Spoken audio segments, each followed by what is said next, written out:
if I don't take finasteride, there's a 50+% chance I'm going bald. 100%. You're going bald for chance. sure. I'm already balding. Like, it's for sure bald or like small chance of gynecomastia. Yeah. So I was like, I'm going to take that risk every day of the week. Welcome to Entropy. My name's Aman. I'm a YouTuber and entrepreneur. I'm Aadil. I'm a former Quant and current AI engineer. We're two brothers working in tech and business. And you're listening to The Entropy Show, The weekly podcast where we discuss self-improvement, focus, and the fight against disorder in our lives. This is Entropy. Hello, welcome back to another episode of Entropy. Aadil, how are you doing today? Doing well.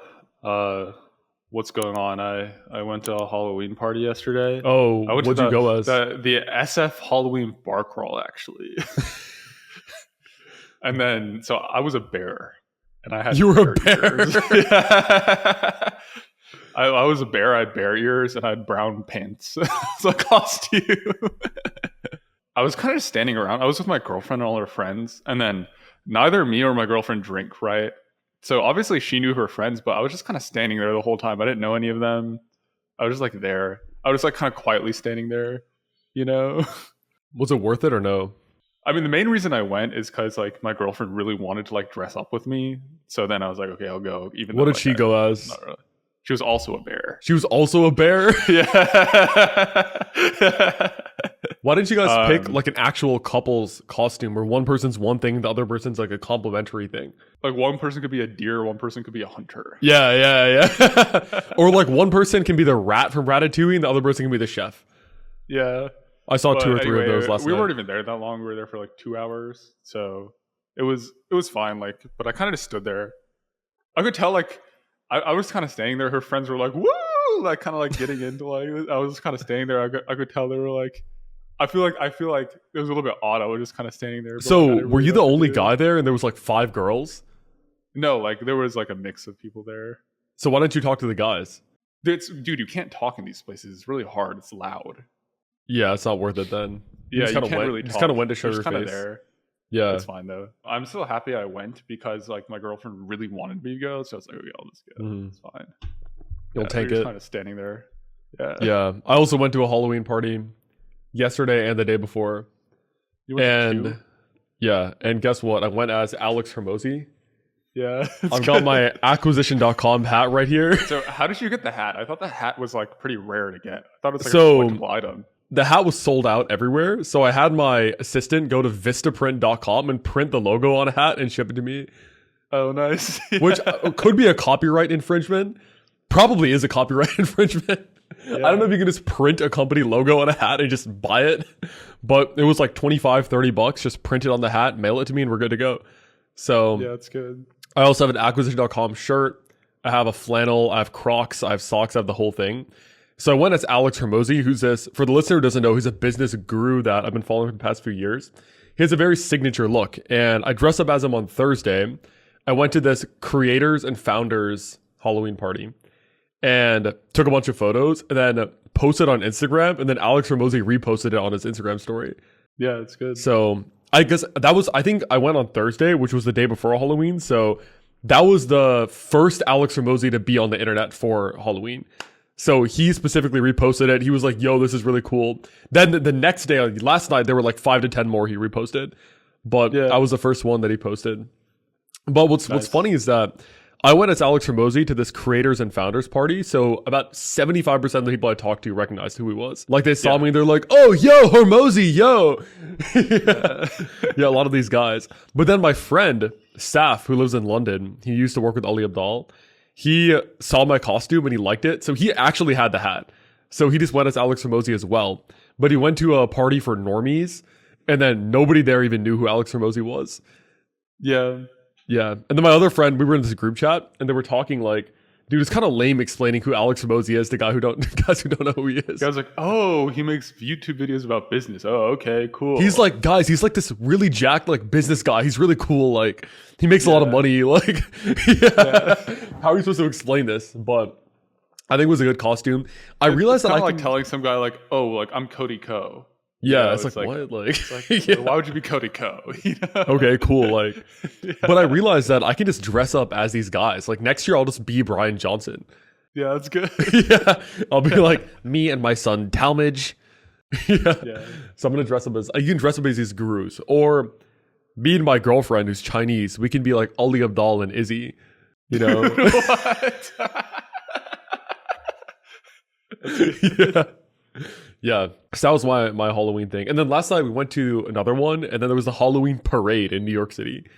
So the whole streets were filled with thousands of people all dressed up in costumes. And there was this like guy in some like actually good Batman costume, like overhead or like bicep curling people. Yeah. Yeah. Like guys who just get in his arms and he start like bicep curling them. It was good. Yeah. Do you have any other updates to go through? So I think I'm also going to start taking Finasteride, which is what we talked about on the last podcast. I basically I took pictures of my hair, put all my the kind of progression of balding in GPT thinking mode, and it said it's a good idea to start Finasteride now before things get even worse. I think it said I was between a norward 3 to 4 on the top in terms of thinning. Yeah. This is a scale that determines how advanced your balding is, by the way, the Norwood scale. It said I was a good 3 to 4 on the top.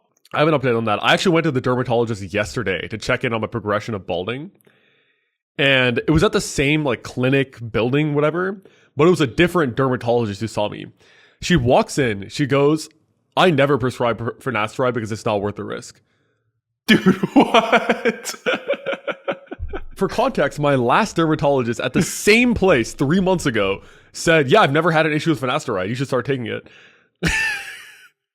Dude, at this point, you kind of realize that doctors' competence is so high variance, it's probably better to put a deep research prompt in there and then actually just listen to what it says.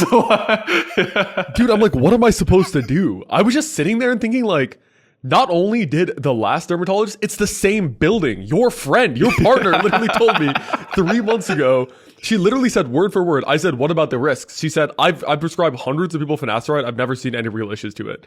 Then this lady last night says there's a lawsuit where all these men are coming together to sue like doctors and the Finasteride company because of how bad it is. I'm like, dude, what? How could the variance be so much between person to person to person? So in that moment, I kind of lost faith in the medical institution, honestly. I honestly think you would get much higher signal if you crafted a really good deep research prompt. Go to GPT-5 thinking mode. Get it to write you the deep research prompt. Use Whisper Flow. You have Whisper Flow? Yeah. Turn on Whisper Flow, kind of, voice to text all the information you want to put in the prompt. Everything you want to know. Put that into GPT-5 thinking. Get a deep research prompt. Put that into deep research and then just thoroughly review all the sources and think about what it says. That's probably 10 times higher signal at this point. Yeah, like some random doctors like, one is here, one is here. Dude, they could not have been more different. That's the thing. They could not have been. How is it possible? How is it possible that two qualified dermatologists in the same building are saying literally -1 and 1? It's like, what is this practice? Honestly, it makes no sense. So yeah, that's what I was going to give an update. Like, dude, I'm going to run that prompt today because I don't trust any of these doctors' opinions. Honestly. Yeah, tell it to like give you a breakdown of the risks and the studies and like the chances of it and like put all your demographic information, like all this stuff. Yeah, like this doctor seems so extreme. I was like, oh yeah, one of the risks I'm worried about is gynecomastia because I've had issues with that in the past. And she's like, yeah, it'll make it much worse. It will. I was like, what do you mean it will? Dude, what? Yeah. So that was crazy. But so you're gonna start Finasteride then because your deep research said take it. Well, I just use thinking mode. Maybe I'll also do deep research, but yeah. I think most likely it'll come back fine. Yeah. Most likely it'll say you should take it. Yeah. So my analysis on this the last time I looked into it was I think there was like a 1 to 2% chance of like gynecomastia developing. And so to me it's like, okay, it's like 1 to 2 out of 100 guys will get like gynecomastia, fine. But it's like usually reversible, like you can notice it and then stop taking it. And I was like, okay, if I don't take Finasteride, there's a 50+% chance I'm going bald. 100%. You're going bald for sure. I'm already balding. Like it's for sure bald or like small chance of gynecomastia. Yeah. So I was like, I'm going to take that risk every day of the week. Plus, gynecomastia is kind of annoying, but like it doesn't look good. But also like who cares? You know what I mean? Like it's not a big deal. But also like you're not bald. Yeah, exactly. Yeah. Like I would rather have a little bit of gynecomastia that nobody's seeing unless my shirt is off than be bald. Right, which affects literally everything. So Yeah, that's the update there. Do you have any other thoughts on the balding front? No, that was actually one of my checklist items this weekend, is to figure out all of that. Nice. So Oh, one more update is my friend Amy. She's also a YouTuber. She won the acquisition.com affiliate thing for his launch, or she got like in the top 20 or something. So Hormozi had her. She like met Hormozi last week in the Las Vegas acquisition.com, and then she brought me a notebook that says acquisition.com on it, and it's signed by Hormozi. But before she could tell him to write down Aman, he wrote down Amy. So, so I have a signed acquisition.com notebook that says Amy, but it has Hormozi's signature on that. So it's was this a school games, or is this something different? So Hormozi had this $100 million book launch a couple months ago.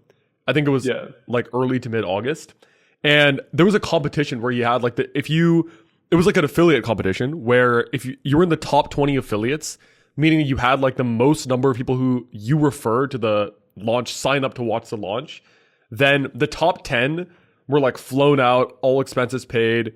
You're on stage with Hormozi for a whole day. And I think it's like, it's the top 50 still get to go, but they're in the audience with watching Hormozi. So she was in the top 50 because she like plugged into her email list and stuff and got a bunch of people to sign up. So yeah, that was pretty cool there. I have my Acquisition.com notebook here. It's good. Nice. All right, why don't we go into the episode topic for today? So this is kind of like a carry on from my story of last night about the Halloween parade. So last night we were at this parade. There was thousands of people there, all these different costumes. There was like Pikachu's walking around, like all these guys, right? yeah, all these like anime characters, like Pikachu's, all these like skeletons, Skeletors, Minecraft Steve walking around and stuff, right? And so we were kind of like, it was too many people. We just wanted to like sit down somewhere. So we go into this dessert shop called Mango to go get some like nice like fruity dessert or something and just go sit there and nicely enjoy at like 9:40 p.m. Well, everybody else had the same idea. So the whole place is packed. All the tables are taken with all these guys in like Scream outfits and zombie costumes all sitting there eating their mango stuff, right? So we're in line. We're trying to get a table. And the thought that comes to me is, why don't I just try to buy a table off of someone? I'm just going to walk up to some of these guys and be like, can I buy your table?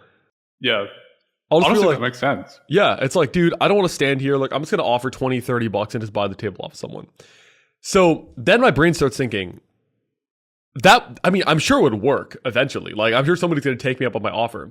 But what I realize is that if I offer $20 to someone to get up, there's like maybe a 50-50 shot they'll say yes or no. But if that person was going to get charged $20 if they stayed past 10 p.m., they're for sure getting up. Yeah, even though net outcome in terms of like money, like you get plus 20 versus minus 20, right? Yeah, it's the same. So the penalty of, you look at scenario one, you offer them $20. They get more. If they leave, they get $20 more. If they stay, they like stay at where they're at. So the difference in both of the outcomes of getting up versus staying there is $20, right? Exactly. Whereas they would leave to not have that $20 difference in the other case. Yeah. Right? But it's only 50-50 for them to have the same $20 difference. Yeah, they're 2 to 3x more likely. 2 to 3x more likely to say no to my earning 20 than leaving. Yeah. Or even more. And it made me think about how I think loss aversion is one of the biggest mind viruses to plague this civilization. And I think it actually it really, really holds people back in many ways, shapes, and forms. I've seen this everywhere, right? Another example of loss aversion is earlier today, I had both my saxophones repaired. So for context, I'm getting back into the saxophone. I play alto and tenor saxophone. They were both damaged in the plane when my dad shipped them over to me in the check-in. They both got damaged. So I needed to bring it to the saxophone repair shop, have the whole thing fixed. It was like a $900 repair. So it was like, whatever, it's fine. These instruments are worth like $10,000 plus combined. So whatever, it's fine. I'll just get them repaired. Well, turns out I got it repaired. 30 minutes later, after I pick it up, I open it up. I pick up the saxophone and then I banged it on a cabinet and then it broke again. So I literally I think you sent us a picture of it. Yeah, I broke it 30 minutes after it was repaired. So I was kind of annoyed. I was like, dude, like what the hell? Like I literally just broke this thing. So I brought it back. They were like, okay, we're gonna have to keep it for another few days and fix it. It's gonna be $60. Thankfully, $60 isn't much. But what I noticed was that I was kind of annoyed about that. I was like, dude, like why did I break it? Like I'm going to lose $60 now. It's kind of annoying. Like it's fine, but it's kind of annoying, right? But then that made me think, if 1 month I earned $10,000 versus $9,940, I am not even Yeah. blinking. But the end outcome is actually the same. It's the same making outcome. 10,000, losing $60. Yeah, exactly. So like, what the hell, right? Like, yeah, dude, loss aversion is kind of nuts. How crazy it is, how it like affects people. You should really only assess the quality of the decision and like score it based on the end outcome, not what your initial state was. It matters what your end state is, not what the difference between your initial state to the end state is. It matters where you go, not like where you started, then like where you go. Yeah. It only matters where you end up, not S sub 0. Only S sub n matters, right? Yeah, exactly. And I think it's like loss aversion and sunk cost are like those two things up there that kind of mess people up a lot. Like in your mind, S sub 0 is you make 10,000, you lose 60, now you have 9,940. That's one outcome. Outcome 2 is you just make 9,940 and then you just have that. They're two different paths, same outcome. People will like not. Yeah, you wouldn't even blink twice about outcome about scenario 2. I wouldn't But even. Scenario Cough, 1, you're getting like annoyed. Yeah, I'm kind of like, 1. dude, what the hell? Like, $60? Like, dude, what? It's so annoying, right? Yeah. Or like, let's say you get a speeding ticket and now you have to pay $100, right? Who cares? Dude. Or like, I make like 10,900 versus like $11,000 one month. Like, and these are just random numbers. I'm just bringing these numbers up. Like, it is the same thing.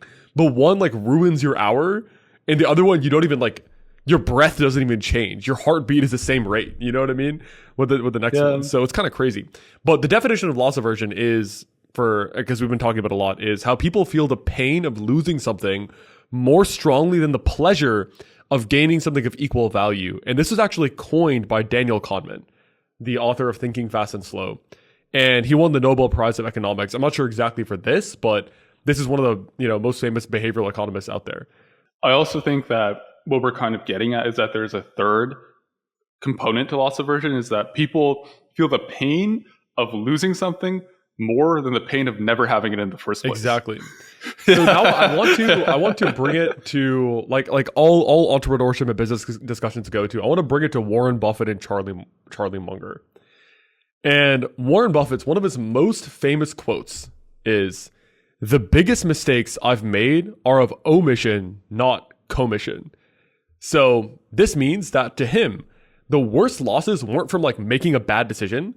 It was from not acting on a good opportunity.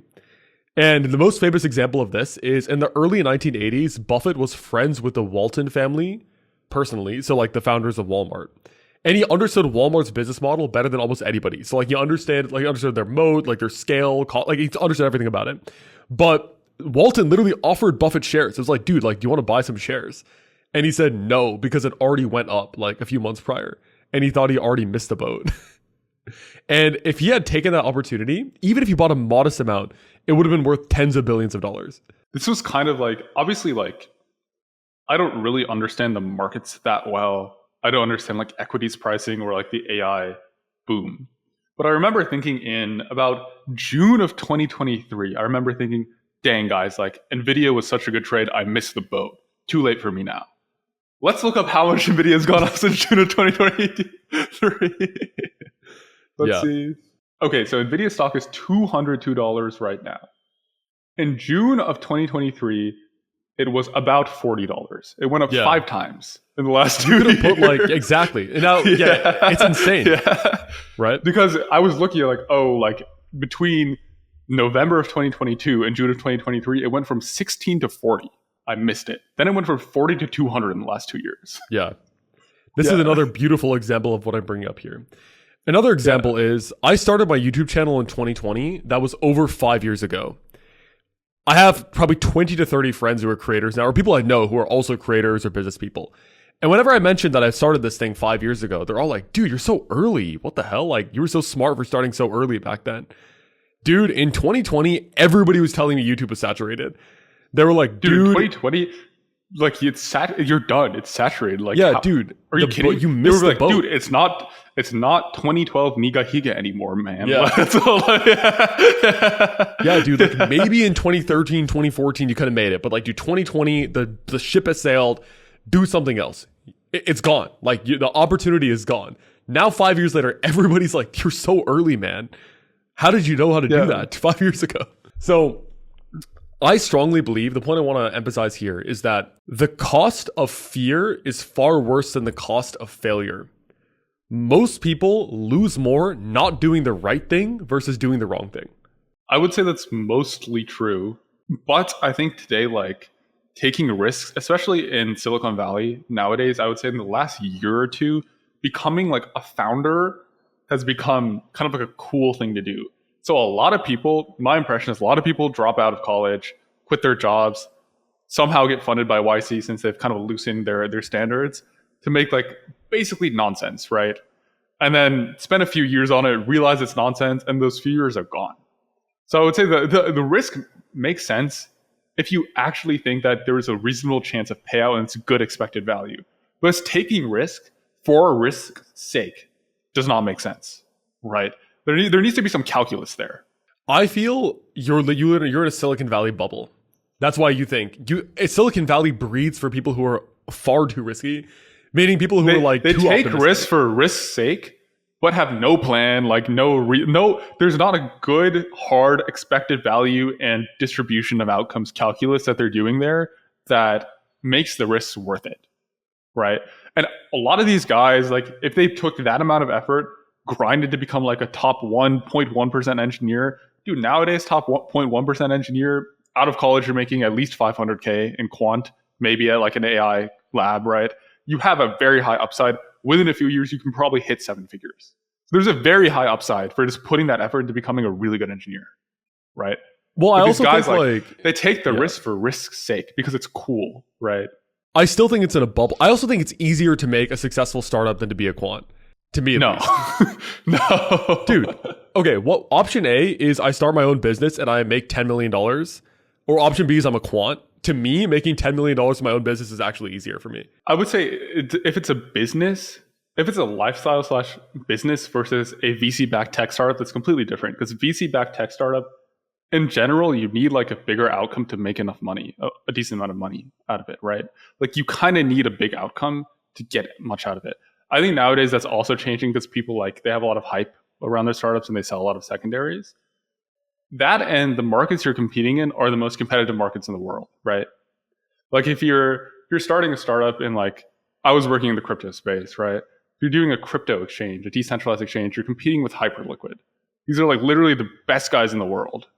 Whereas if you're creating a business that's not a tech VC backed startup, the space is infinite of what you can work on. There are no hard requirements like this business must be worth 9 figures or more for you to get a payout, right? So it's kind of different in that regard. Yeah. And I mean, I think, like I said, I think you're in the Silicon Valley bubble. So when I bring this up, your mind goes to like VC-backed startups. To me, I'm talking about like the 25-year-old who lives in Arkansas, right? Like he's like an intelligent guy. Let's say like he's obviously not like an idiot, but like an intelligent guy, like kind of kid who lives in Arkansas, right? Like option one is you start some kind of like just regular business, or you just try to go get some kind of job, right? Yeah. Like because the job opportunities there is like they kind of cap around maybe 80, 90K. Like yeah, he'll be earning really like try, 80, 90K, earning Yeah. like a 5 to 7% pay bump every year, right? You know what I mean? That's the standard Yeah. raises. There isn't that 3%. upside of like in tech, if you're like one of the best people or top 0.1%, top 1%, you immediately start at 500K. You know? Like I said, because you've done that 500K thing, it's the common line, which is like what is obvious to you is amazing to others. Like you think quant is like anybody can just kind of snap their fingers and do that. To me, it's like I think starting a laundry business that makes over $1 million a year is easier than breaking into quant. That's my genuine opinion. Like for me, I could make more from dishwashing, like running a dishwashing company where I like place housekeepers in like apartments here. Like I would probably earn more from that than I would from quant. Like that's just my genuine opinion. I think these types of businesses are generally low margin. Like your business as well, because it's info, you've chosen an industry in which is very high margin, right? So I don't know about like dishwashing, for example, but the point stands. I don't know about dishwashing though, for example. Dude, like let me tell you, if you're talking to Alex Hormozi, like I'm telling you, they're businesses that like cleaning companies, like conglomerates of like cleaning companies that have like an SF market, New York City market, Chicago market, Austin market. These companies are doing like 50 to 100 million plus in revenue. But those kinds of businesses are much harder to start than like an info business. Like those are like that's true businesses that you build over decades, right? That is true. Like you're like that's dealing with like these cleaners, like going to different cities and stuff. That's much harder. I think becoming a quant is harder, to be honest. Like if you said, okay, Aman, you're gonna have to like make money by trying to become a quant right now, or you can try to start one of these cleaning companies. It depends on your background. It's essentially impossible for you to become a quant, right? Dude, it's basically impossible. Chances zero. Like zero. if you need to be going to a top school, like be one of the top people technically there. Like unless you're doing that, it's basically impossible. Exactly. Right? Like quant, I think for the vast majority of people is essentially impossible. Like the guys who are in quant for the First most of all, part, you need to like be really good at math and computer science. 99+% of guys aren't. So they're already off the table. Yeah, not only do you have to be really good, I think you're underestimating the line really good. You have to be like as good as like math Olympiad people, essentially. Yeah, like those are the guys you're competing against. Not just really good. You have to be one of in the top like 200 to 500 guys in the entire United States at math. Around like of your age, around maybe top 500, top 500 maybe, guys, maybe 1,000, something like that, of your age / class. Yeah, which is like you should be in the top 5 to 10 in your state if you're like from like a normal state like Iowa or like Nebraska or even like the top 2 in Nebraska. Probably. Yeah. Maybe not even that, honestly. Like the best guy in Nebraska probably can't even make quant, honestly. Like this, it's like a toss up at that point, right? Yeah, maybe. Like how many people from Iowa, the state of Iowa, in your grade were good enough to make quant? Just you. I mean, only me. That's the only person. Maybe there was like one other guy. Actually, no. There was one guy named like Michael Lee who he was way better than me at math. He was like he made USAMO. I think he also made MOP. But he was the only other guy. I think from Iowa, maybe 2, maybe 3 guys were like good enough. And there's millions of people. What is it? 2 million people who live in Iowa? 3 million people live in Iowa, but we're talking about your like no, grade sure. Like, I know, but like 2 guys, like 2 but guys. At least 100, at least like 100,000 people are like graduating every year. In a and class. we have a friend. At least 100,000. Yeah, I have a friend. And there's who makes probably like, 2-3 guys and 100,000+ guys that can do that. You think about that. Yeah. Now, what % of guys do you think can start a lifestyle business and make good? Yeah. Now look at Jacob McCready. Okay. Yes, this is our friend Jacob. Yeah. He has a yacht cleaning business, and I was expanding into tractor cleaning and maintenance in the winter. God, like if he went all in on that, like he could be making 7 figures within 5 to 10 years. Like if that was his number, if that was his number one opportunity. So the point stands. He's doing better than basically all of these guys at this point. Yeah, of course he is. In terms of income, in terms of like net worth, all these things. Yeah. So I guess recentering here, I think most people lose more. Let's take a step out of the Silicon Valley bubble. Okay, we're talking Arkansas, we're talking Nebraska, we're talking North Carolina, we're talking Virginia, right? These are like normal places that most people live, right? Most people lose more not doing the right thing versus doing the wrong thing, right? So I'll give you another example. I have a friend. She's a Google senior software engineer, and she's a creator as well. She makes most of her money through sponsorships and like brand deals because she has a lot of views on YouTube, Instagram, TikTok, etc. Right? But she is terrified of getting a manager. So in the ad space, you usually want an agent or a manager who negotiates brand deals on your behalf. So these are people like in the industry. They have the connections. They understand negotiation. They know how to talk to brands, source brands. They do outbound and negotiate inbound, and they bring you deals. These people take a 20% cut of your deals, right? Most high-level creators have one because they recognize that the pie grows in more than the 20% cut that they take. But she does not want to get a manager, even though probably 10 to 15 people have told her, dude, you need a manager because you cannot be negotiating these brand deals like an expert who has buy-in will. But she doesn't want to give up the 20% because of loss aversion. Not recognizing that the pie will grow 3 to 10x. When you have someone out there actually negotiating brand deals in the market. That makes sense. Yeah, I don't think people realize the pie grows. The concept of the pie growing is a foreign concept to the average fellow. Yeah. Yeah. So I strongly believe, I think genuinely like overcoming loss aversion is probably been one of the biggest unlocks I've had in probably my whole life. So how have you overcome loss aversion? I don't think our parents have overcome loss aversion, have they? No. So I remember we went to Mexico in maybe June, July of 2024. I think June. And I remember we were standing outside Chichen Itza, and it was really hot, really sunny, 95 plus degrees, right? 95 plus degrees. And all of us didn't bring a hat.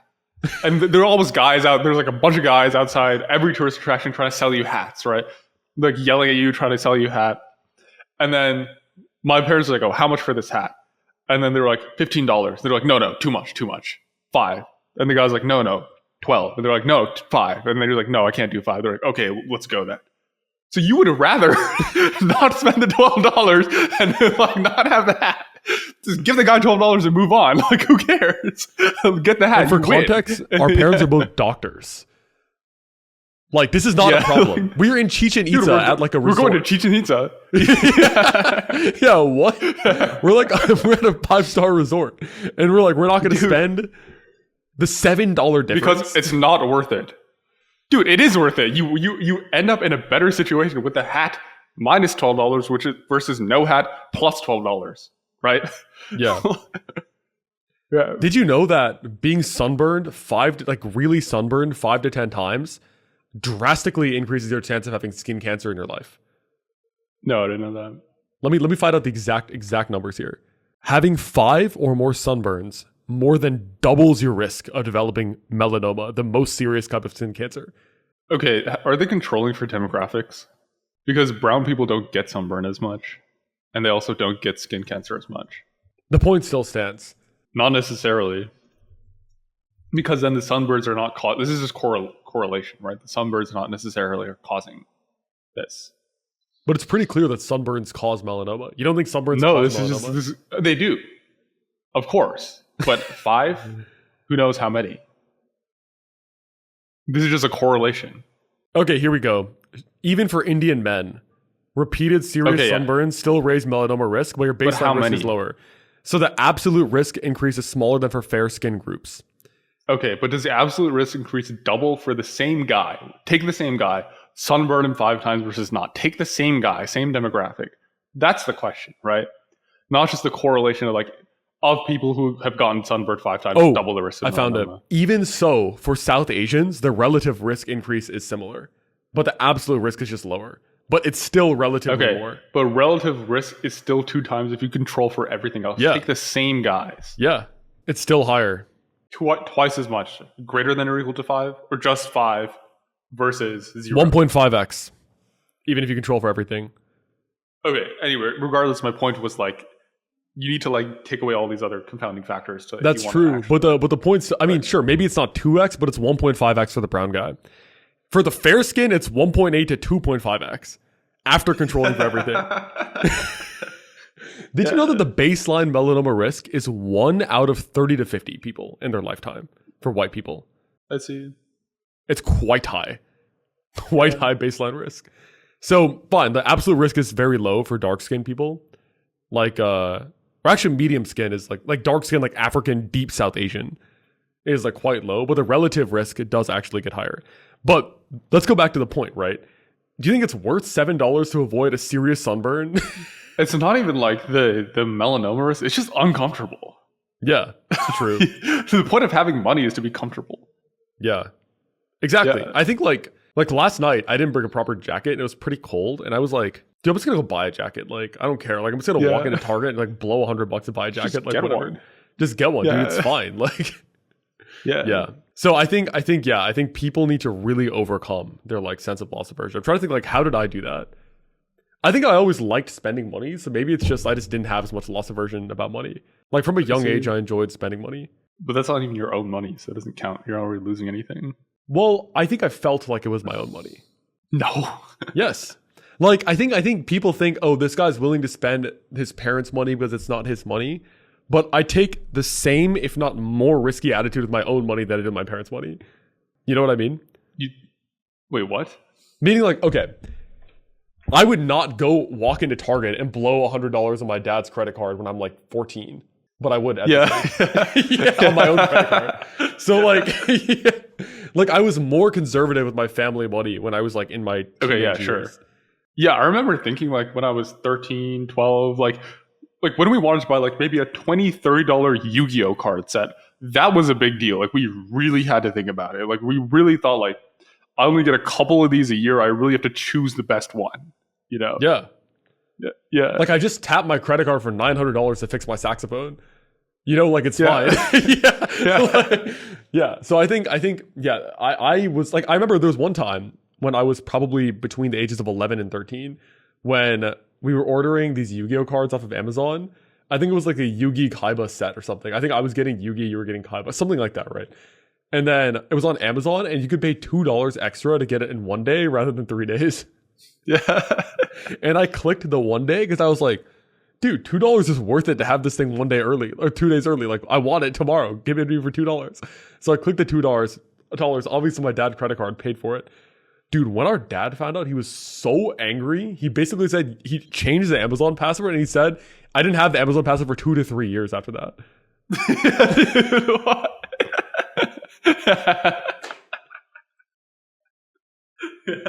Because I had the audacity of paying $2 to get it 1 day, 2 days early without asking. Yeah, it's called loss aversion. Dude, loss aversion, like, it's fine. It's worth $2 to get something early. It's like $2. Yeah. Yeah. I remember one time we were playing Clash of Clans in India, and I think I was like 11 or 12. You were probably like 10 or 11, or our brother was 8. And then our grandma gave us each $20 in like a cash $20 bill.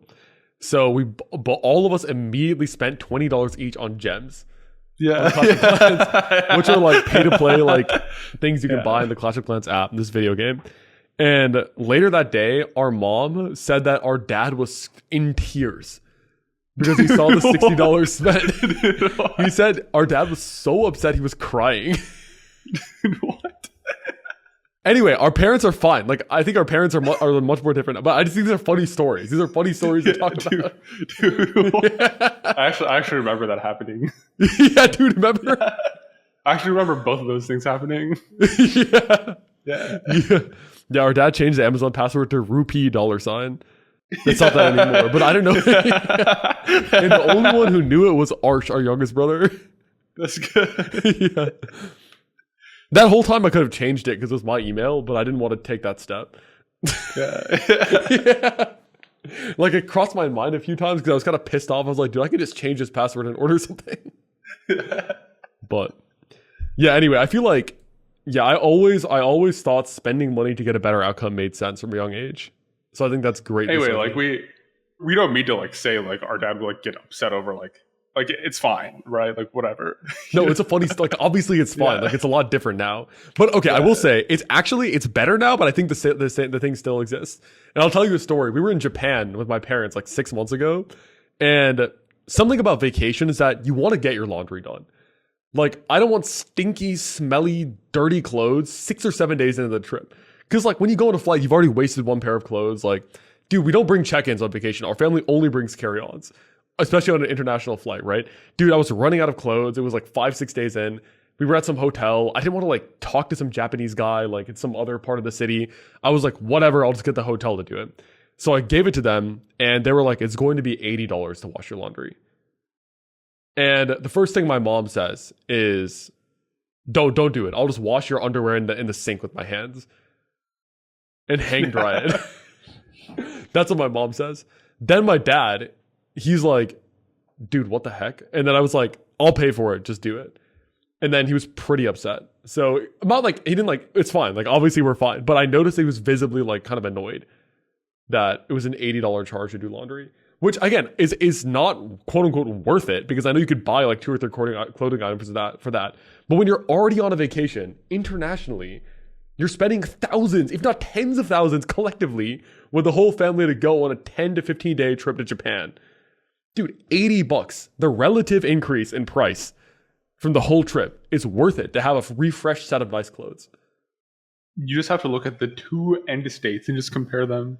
Yeah. State 1, you keep your $80, you have dirty clothes. State 2, you lose $80, you have clean clothes. Which one do you want to choose? Or like, look at the whole vacation. I'm not saying this is the price of the vacation. I'm just going to make this number up, right? Let's say vacation A costs $10,080. Vacation B costs $10,000. Vacation A, you get a fresh set of laundry in the middle. Vacation B is you have dirty, smelly laundry.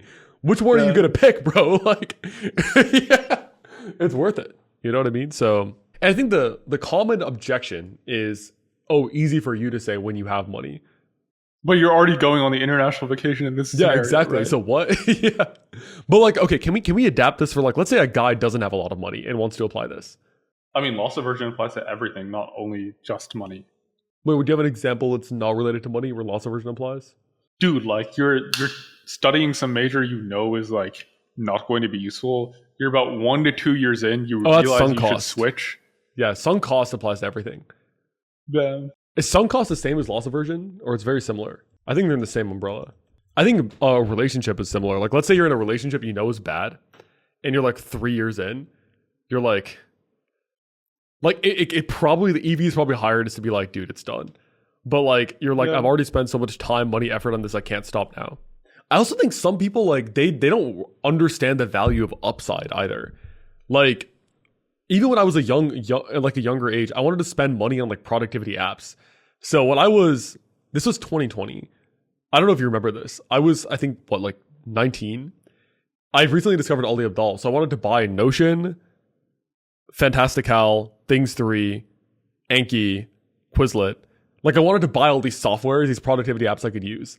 And our dad was like a little bit against that. So what I did was I made a PowerPoint presentation, or I shared screen on the TV, and was clicking through my Roam research to show that I was using all these apps and like why they're actually valuable and stuff. And the agreement was that I could spend $100 a month on these apps. And that was like a huge step for the family. Yeah. Do you remember that presentation? No, I don't remember. You don't remember that? I feel like you were there. I don't know if I was there. I think Arsh will remember that. But anyway, dude, the upside for these small dollar investments is crazy high. Whereas like $100 is like 3 dinners at a restaurant. Or you can have all these like powerful knowledge apps for a whole month. Yeah. Nice. I guess on the Warren Buffett note, something I've noticed is that different generations have different mentors. So all the millennial entrepreneurs, they all love Buffett and Munger. Have you noticed that? Like Hormozi loves Charlie Munger. Sure. Like Hormozi looks up to him. Like Andrew Wilkinson. Andrew Wilkinson really loves Munger. These are millennial entrepreneurs. David Senra, the Founders Podcast, he's like his favorite guys are Buffett and Munger. Tim Ferriss loves Munger. All these like millennial entrepreneurs, they're like their main guys are Buffett and Munger. So I was thinking, like, who's the Buffett and Munger of our generation? I feel like it's Hormozi. Maybe, I don't know. That's one of them. Like, who else is up there? I feel like Hormozi kind of appeals to more Gen Z, I would say. Like, yeah, like that's what I'm saying. Like the Gen Z Buffett. You know what I mean? Maybe. The thing is, like who are the other Buffett mentors out there? Buffett is like 1,000 times more successful than Hormozi in terms No, of of course. Yeah. Wait, how much is Buffett worth? It's over 100 billion, I think. Yeah. Okay. Fine. Fair enough. Wait, no, he's not 1,000. Is it? Oh yeah, it is 1,000 times. Yeah, it's good. Yeah. Obviously, Hormozi's like 40, and Buffett's like 90. Buffett is 95. Yeah. 95. Yeah. Dude, he was born in 1930. Yeah. Yeah. You know what's also interesting? Buffett would, if I was like, Buffett, you can spend $143 billion to be 20 again. Would you? And they'd be like, yes. Yeah. So by being age 20, you're actually more valuable than $143 billion. Yeah. Chew on that. I don't know who like the Buffett of this generation is. Is there like who are the mentors that people look up to in this generation? Iman Gaji. Yeah, Iman Gaji. Iman Gaji. Dude, Iman's like 25. Yeah. I feel like Iman has fallen off a bit, to be honest. I mean, I don't think anyone legitimately looked up to Iman. I think maybe 3 years ago. I don't think anyone worth their salt looked up to Iman because he's like a very shady type of guy. Iman Gaji. Yeah, he purchased shares in WAP, or like purchased a large. You know what WAP is? WAP is something about making money online, something like that. I don't know. It's a competitor to School, but it's more on the payment processing side of things. I saw the founder of WAP like last week. He's like this 26-year-old guy who dropped out of high school at 16. This guy, he started sneaker bots at age 13, and by age 15, 16, his business was doing over 100K a month. He was one of the first sneaker bot guys. So he dropped out of high school at 16 to do that full time. Yeah, so it's a payment processor for like high ticket coaches in the info space. Kind of like competitor. It's like Hormozi bought like a large share or got equity in School, and now like Hormozi talks about School. Gaji like did the same thing with WAP. So, but I think these guys are all like is it like a community? Like it's basically School.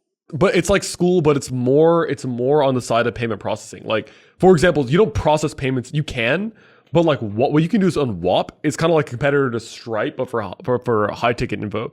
Because Stripe specifically, like I use Stripe. The issue with Stripe is that it doesn't like high ticket info businesses, because the this is getting too into the weeds here. But for all sorts of reasons, like it's just not a good business model for Stripe. Whereas WAP, like you can process payments and then you can fulfill elsewhere. So like I can fulfill through Kajabi, which is like another software to like do my course or coaching, and then you can actually process the payment in WAP, and it's like more reliable. So anyway, are there any other mentors other than Hormozi do you feel like this generation has, like of entrepreneurs and aspiring business people has? Bartlett? I would probably need some time to think about it. You're talking about like internet mentors. I would say obviously like Y Combinator is very big in Silicon Valley. Yeah. Despite like their reputation kind of Do you think their reputation went down? decreasing. For sure. Yeah, it has over the last few years. So because if you look at a lot of the companies, it's like, dude, who are these guys? Like, what are they building? Yeah. I was getting dinner with our friends from Iowa, Ishvan and Ananya. Oh yeah, Abay's in YC. Yeah. So Ishvan brought up that Abay's in YC, and that's obviously impressive. Ananya somehow mentioned, I don't know if that was like, it was like not, it wasn't like putting Ishvan down or something, but it was like it was like someone we were talking about YC, and then she was like, I'm gonna be honest, I know some people who got into YC and they're real dummies. Yeah. But I kind of like that. Like, I mean, that's true, right? Like, I feel like putting these things on a pedestal is like, yeah, like especially recently, it's like, dude, yeah, it's not really that high signal anymore. What do you think went down about YC recently? It could be game now. Dude, they just started taking like basically everyone. Like they started taking anyone who's making AI something. The quality of the people and the founders is not very high. Do you think it's when Altman left YC? He was like the chair or like almost like the CEO of YC. President in 2014. And then in 2019, he stepped down to do OpenAI. I feel like it's around that time, like 2019, 2020, 2021, it started to go downhill. Yeah. But that's kind of like the collective opinion about YC. Yeah, I'll leave the group with one more rec, which is watch the Sam Altman Elon Musk interview on YC's YouTube channel from 7 years ago. And all the comments say the interviewer asked him this, the interviewer said that, because nobody knew who Altman was 7 years ago. Yeah, that's good. yeah, because they're talking about video games and he's like the skinny guy. He's like talking about it. But yeah, all the comments are like the interviewer, Elon, but like nobody knows who he is back then. But it's literally Sam Altman, which is crazy. So you should look at the latest Twitter thread where Sam Altman was complaining that he couldn't return his Roadster reservation. And then he like emailed Tesla support and then the email didn't exist. Then Elon replied like, it's like, we resolved this a day later. Also, you stole a nonprofit.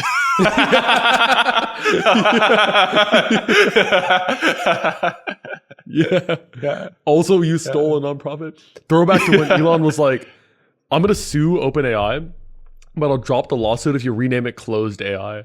Yeah. Closed AI. Dude, what? You should listen to him on All. Did you listen to him on All In recently? No, I was going to. Yeah, it's pretty funny. Nice. All right. We'll talk to you guys later then.